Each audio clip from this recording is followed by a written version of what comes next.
JKD information में आपका स्वागत है। जेकेडी इन्फॉर्मेशन लाया है आपके लिए आज के बजट का मुख्य पहलू, यानी कि आयकर में क्या परिवर्तन किया गया, आयकर की दरों में क्या परिवर्तन किया गया है।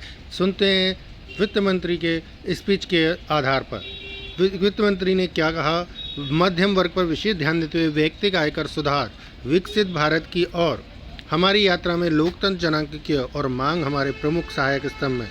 मध्यम वर्ग भारत के विकास के लिए शक्ति प्रदान करता है। प्रधानमंत्री मोदी के नेतृत्व वाली सरकार ने राष्ट्र निर्माण में मध्यम वर्ग की सराहनीय ऊर्जा और क्षमता में हमेशा विश्वास जताया है।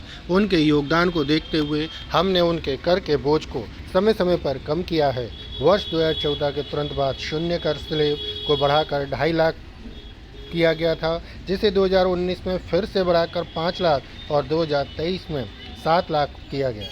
यह मध्यम वर्ग के करदाताओं पर हमारी सरकार के विश्वास को दर्शाता है।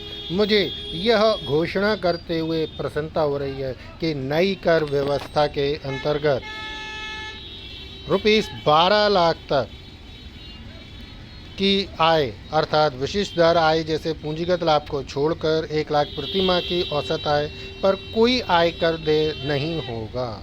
वेतनभोगी करदाताओं के लिए यह सीमा 75,000 की मानक कटौती के कारण 12,75,000 रुपये होगी। इसी को आगे बढ़ाते हुए उन्होंने कहा, सभी करदाताओं को लाभान्वित करने के लिए सभी श्रेणियों में कर स्लैब और दरों में परिवर्तन किए जा रहे हैं। यह नई संरचना मध्यम वर्ग के करों को काफ़ी कम करेगी और घरेलू उपभोग, बचत और निवेश को बढ़ावा देने के लिए उनके पास अधिक धनराशि उपलब्ध होगी। मैं नई कर व्यवस्था में निम्नानुसार कर दर संरचना को संशोधित करने का प्रस्ताव करती हूँ।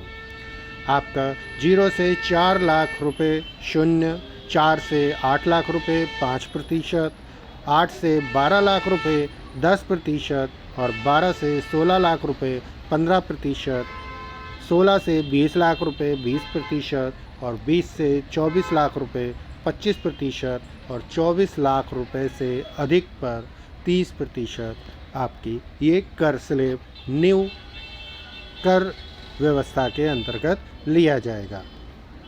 आगे उन्होंने बोला, ₹12 लाख की आय वाले करदाताओं के लिए विशिष्ट आय दर को छोड़कर स्लैब दर में कटौती के कारण होने वाले लाभ के अलावा कर में छूट इस ढंग से प्रदान की जा रही है कि उनके द्वारा कर का कोई भुगतान नहीं किया जाएगा।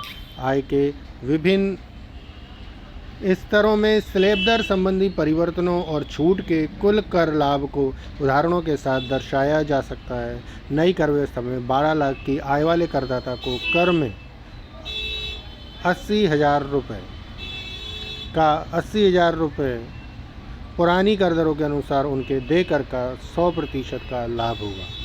18 लाख रुपये की आय वाले व्यक्ति को कर में 70,000 रुपये पुरानी कर दरों के अनुसार देय कर का 30% का लाभ होगा।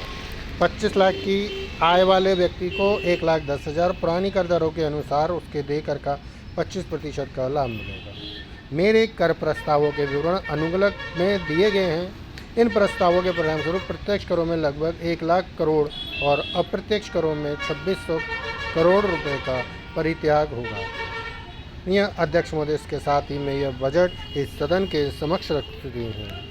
तो ये था आज के बजट का मुख्य पहलू। आपकी आय कर में कितना इफ़ेक्ट इस बजट का पड़ता है।